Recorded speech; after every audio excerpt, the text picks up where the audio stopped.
What's up, man? I'm Nate Robinson. I'm hanging out tonight at Warehouse Live, checking out my brothers, Propaganda and Derek Minor. Those are my homies. So I came to say what's up.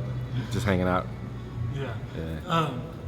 So I wanted to ask you about your introduction to Christian hip hop. Since you've been around, you drum for Lecrae and kind of been around the scene. What was the first time that you heard it, and what did you think about it? Yeah. So it's a funny story.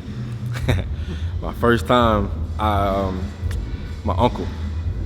He was like, when a lot of this stuff was kind of brewing and getting started in the beginning, he used to do a little bit of lightweight promotion. He didn't know what he was doing, but he was like, he was trying to help some of the guys get moving and in the Dallas area. So I was living in Atlanta already then. So he came by my house one day and he was like, man, you gotta check this out. He was like really excited. He played some stuff for me, and I mean, I think by virtue of the fact that I'm a musician and a producer, like my ears always immediately gravitate to like production value and that kind of stuff. So like when I first heard it, my ears immediately like blocked it out because whatever he let me hear wasn't, I don't even remember what it was, but it wasn't like produced really well, and so I immediately just kind of shut down. Yeah. Like, so that was my first time hearing it. My next time being exposed was when I got called to play like for Unashamed Tours for all the Reach artists. Oh, really? Yeah, and that was like, so, and it's funny because when they called me, with that being my only experience, I immediately was like, I don't know if I should be able, if I could do this or not, like, because I don't know if it's gonna be like, at the level where I want to try to aim for. So I was like, nah, I'm gonna do it. I decided to do it based on a promo video that I saw for the tour. And I could see like everybody was like really close, like all the camaraderie. I was like, man, I could use that. So I'll put the music on the back burner, you know what I mean, and let me get in here and see how this is gonna affect me as a person. And it was a good choice. Yeah. Were you a Christian at the time? Yeah. So, I just Christian but a music snob, you know what I mean? Yeah. Yeah. And then how did that connection even come between you and Reach Records? For them to know to reach out to you? Well, I don't know if you're familiar with Blueprint, but it's a church in Atlanta. Yeah. It started as a church plant. Some of the guys went to the church, and so I was just helping out with the music at the, in this church plant. Yeah. And I had no idea who any of these dudes were. Like Lecrae was on the front row all the time. Trip, I didn't have a clue who these dudes were. And they asked, well, when they were getting ready to put this tour together, decided they wanted to add an element. Show was like, man, we should use the dude that plays at the church. That's pretty much. Yeah. So they called me and I was like, who is this? Who? And we went from there. Cool. So I wanted to ask too, obviously you represent Houston a lot of times with hats and t-shirts and that sort of thing. Yeah. How did Houston kind of form your music appreciation and that sort of thing? In every way possible, like that's why I don't ever want it to get confused. Like I've been in Atlanta for 10 years now. Yeah. I don't want anybody to get it twisted. Like I'm a Houstonian, man, and I feel that way because of how much it just shaped me as a person. Like all around, like just from growing up on South Park, and all those experiences, going to Sterling, just all those experiences, like cumulatively made me into like who I am. Yeah. And I wouldn't trade it for anything. Like, and I feel like it comes out in my music too. Like it's a certain southern dirt that's like that I have to have in my music, and that's definitely from growing up here. Yeah. And you said you were a music snob, but did you listen to hip hop growing up and stuff? So yeah. Oh yeah. So like I listen to everything. Mm-hmm. I love hip hop, but like it has to be excellent. Like I want to hear really good music. I don't care what the genre is. I want to learn something from it. I'm a student, so like I listen to music to learn, as probably more so than I do for enjoyment. Yeah. Because that's my job. So I want to be challenged when I listen to music. Yeah. And I know Soulfruit is one of the groups that's from Houston, and they're all over your album, and I've seen you guys kind of connect before. What's kind of the relationship there? Yeah, man, just from like way back. I don't even remember what year, bro. It was probably before the turn of the century, probably. Like shortly after I graduated high school. I was getting burned out. I kind of met them in a similar way as I bumped into Lecrae and those guys, but I was really getting burned out, and I was like, man, I think I'm gonna do something different, like, you know. And then I bumped into them and I heard their music, and I was like this is really different, like compared to, you know, at that time I was playing like club gigs around town and playing in church, you know. It was just I wasn't feeling challenged. So when I heard their music, I was like, wait, okay, maybe I shouldn't quit. Maybe I should just kind of spend a little time with them. So yeah, you know, like I said, that was years ago, but ever since we've just kind of clicked, man. Like they're like family. Yeah. Did you produce anything for them, music wise? I mean, I produced one song on an album probably 4 albums ago, like for them. Yeah. And since then, like I've just been out of the city and really busy, and they've been doing their thing. Yeah. They have their own team. Yeah. That works really well for them. Yeah. But I mean, we, as you see, we still work together. Yeah, absolutely. Yeah. And then what made you want to like do your own hip hop project with Heard Not Seen and that sort of stuff? I mean, it's just a natural extension of who I am. I've been doing production since I was 17 or 18, like way before I moved to Atlanta. Yeah. And even then, you know, I was approaching it then from the independent label standpoint. So since I'm not an artist myself, like in that sense, I'm not a rapper or a singer. So I was working with other artists and doing a production label, you know. So this wasn't my first endeavor into doing it. It's just I'm at the point now where I'm like, all right, I think I finally see how I want to present myself as a quote unquote artist. You know what I mean? So it's like doing more of a collaborative effort with a lot of guys and trying to pull them out of their natural element and kind of pull them over into what I do. And so I'll keep doing that. Like I had a lot of fun doing it, and I'll definitely keep doing it. Any temptation ever to rap yourself? No. No. Period. Yeah. Or sing. Yeah. No. And, tell me about the school that you have for. Is it Music is Life? Is it Music Life? Music Life. Yeah. So what's that kind of project look like, and how do you operate that and still kind of tour and that sort of thing? So it's a learning studio.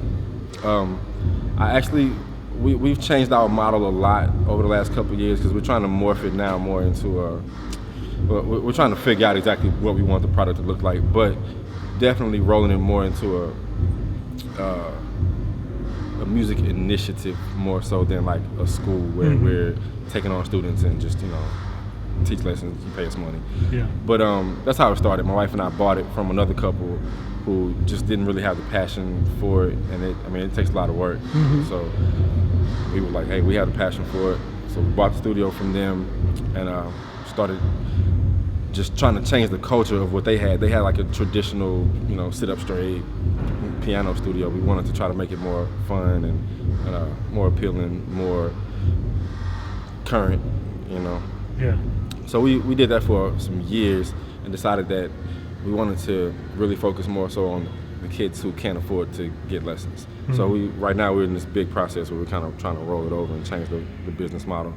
But we definitely want to focus on kids who can't afford lessons. Yeah. And figure out ways to get them involved. Like those are the kids who are super talented, super passionate, just don't have the resources. Yeah. And like I get that. So yeah, you know, I'm gonna put a lot of time, effort, and money into trying to make that happen. Yeah. And when you learned music, did you learn it through school or private lessons or just family stuff? Man, nobody in my family is a musician, so it makes that one off the list. Yeah, I was like the Lone Ranger, and like I got in a lot of trouble because my mom was like, "Oh, you're getting on my nerves, like all this noise," but I just like kept doing it anyway. Yeah. But my early education just came from just like being hungry, like so I watched videos. I remember going to Blockbuster and like I would go to the music section and rent whatever like concert videos they had and just watch anything like Tears for Fears, just watch these concert VHS tapes. Yeah. And just kind of practice to them and learn stuff, and then I listen to records in my room and learn stuff. And then at church, go stand by the drummer, and you know, after church, I would get in trouble all the time because my mom was like, "We got to leave as soon as church is over." I was like, "Yes, ma'am." As soon as church is over, I run straight to the drums.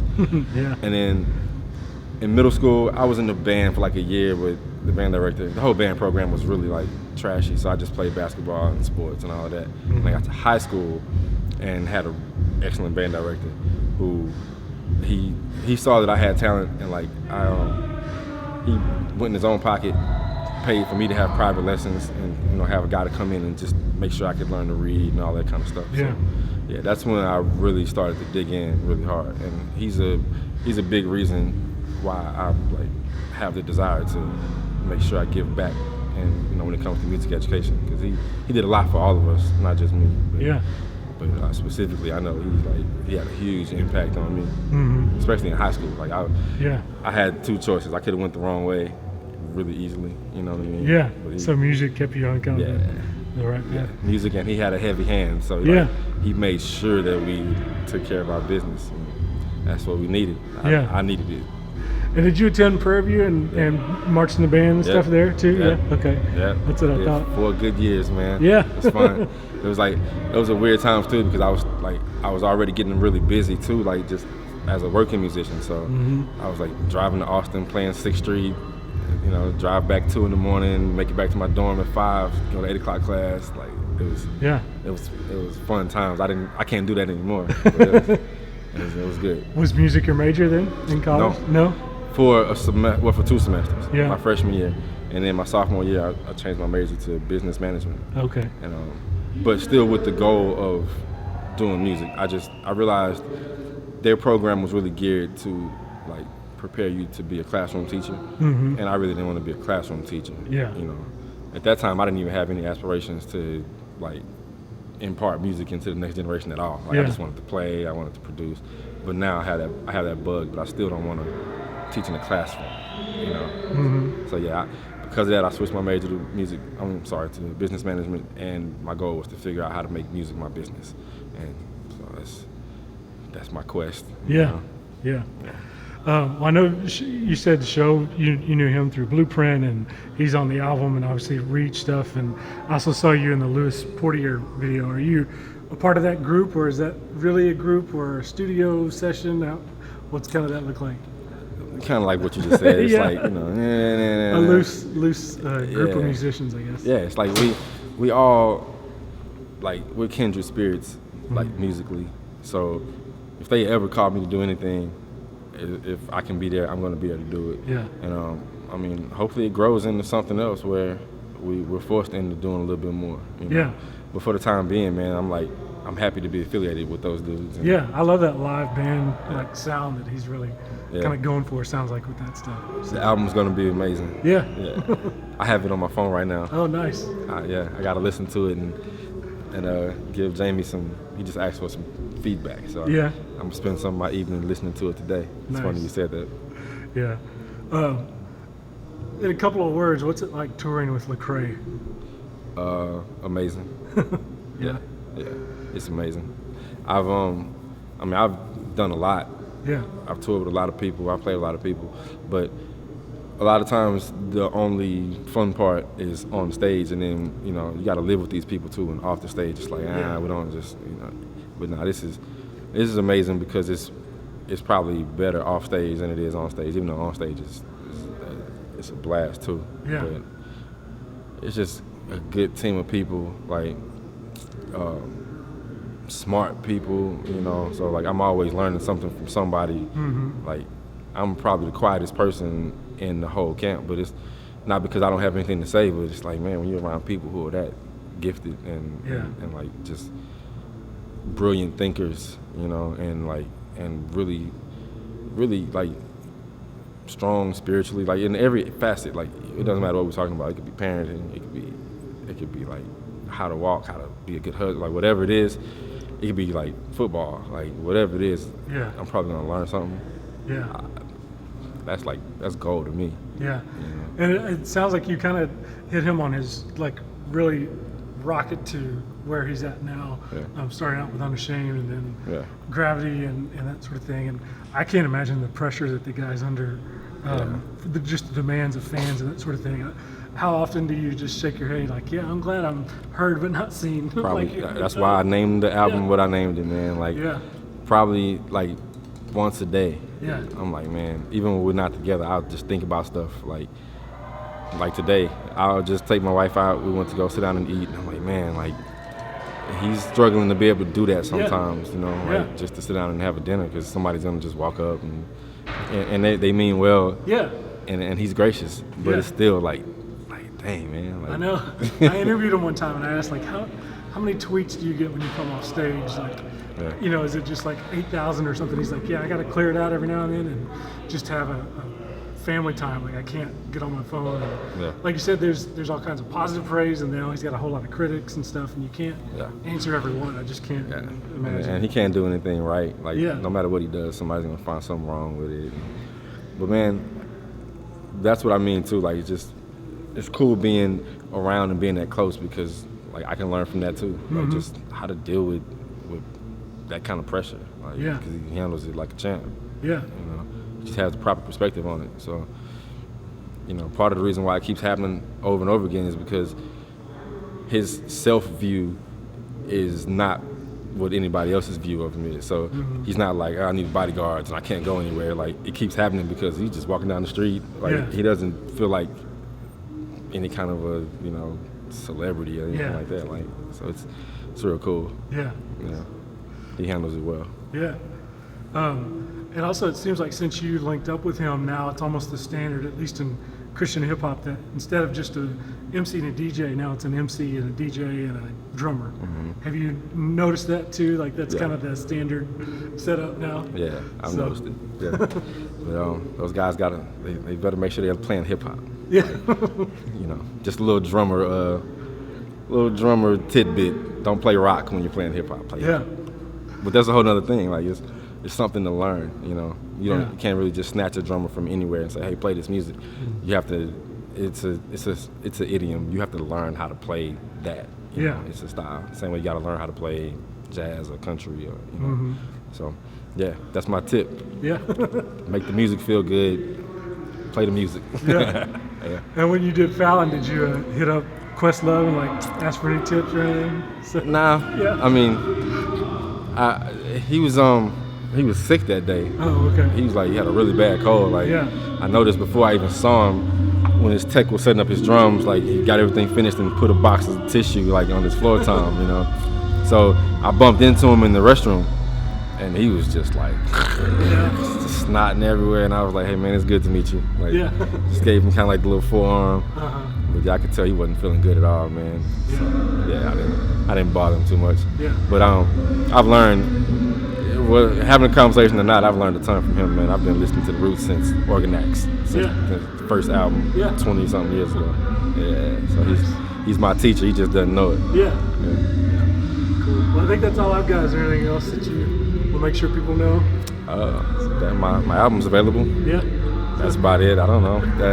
And keep posted. Like, we're everywhere. Yeah. And come check it out. We're getting better too, doing new stuff, and shows are getting bigger and better. You know, production value's getting better. Let's just stay tuned. This next album's gonna be crazy. It's just getting better. Yeah. Where do they find you online? thebeatbreaker.com. Okay. And social media, 116 Beatbreaker, everything. Yeah. Awesome. Cool. Yeah, man. Thanks, man. Thank you, man. Appreciate it.